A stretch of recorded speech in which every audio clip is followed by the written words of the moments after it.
Welcome to blog number 4, lymphoma blog number 4. Um, Yesterday I was talking a little bit about the current situation, but just to put things in perspective again in terms of why some of these cancers are difficult. Uh, you've probably heard more about Hodgkin's lymphoma.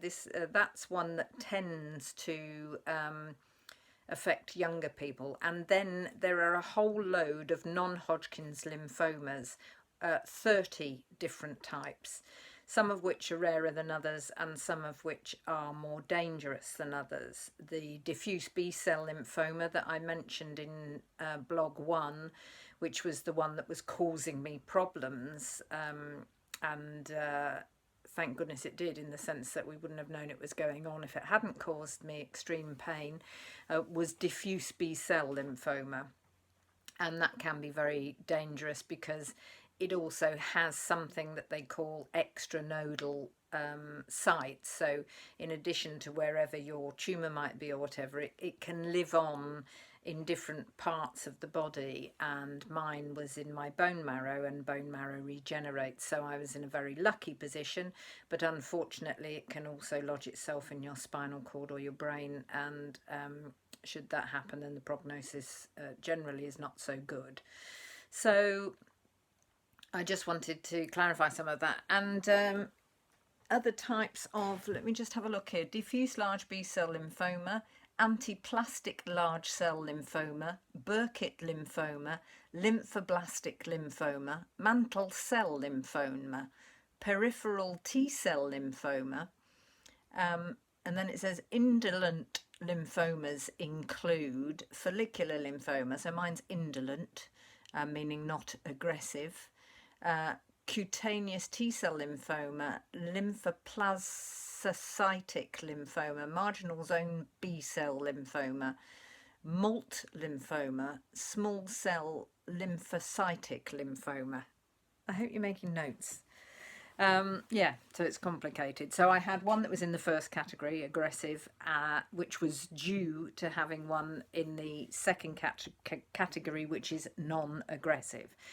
And yesterday I was talking about the current situation, coming back here, what I'd been doing up to lockdown, and then went into a very strange kind of hybrid thing where, listening to all the stuff about people who were most at risk, I assumed myself that I was at risk, but I had no information that said I was. I'd had no government letter.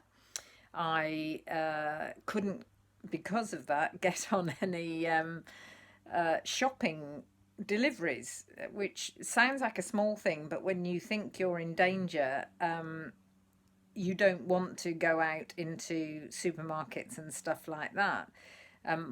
We had done a tiny bit of shopping before coming back here, but every time you make that step, it felt like a walking into a danger zone, because you think, I don't know how vulnerable I am, and I think I'm possibly very vulnerable, but I don't know, blah, blah, blah.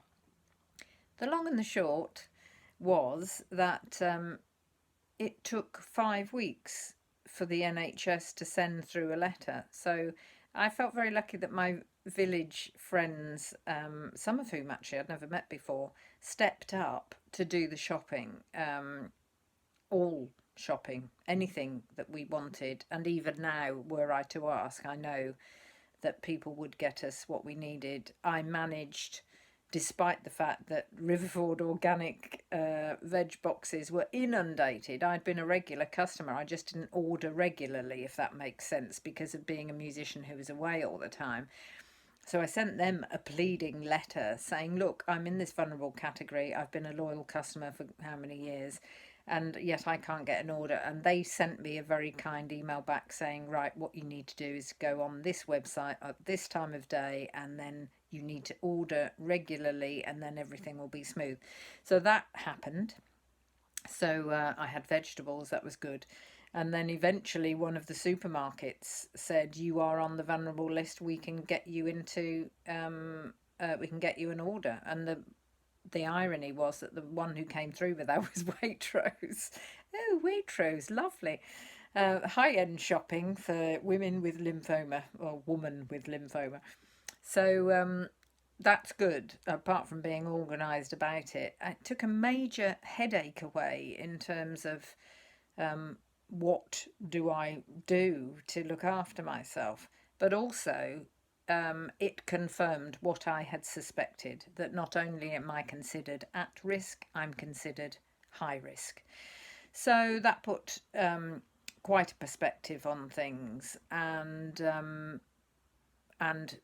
made me feel good that I'd actually been sheltering pretty much since the start of that, and then have pretty much continued to do so. And tomorrow I'll tell you about some of the other practical things in my life as a musician, and where I have started, if you like, to take calculated risks, because life is all about calculated risks,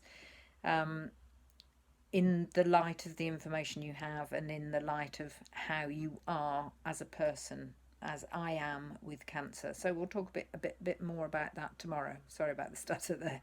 Okay, thanks for listening. Bye.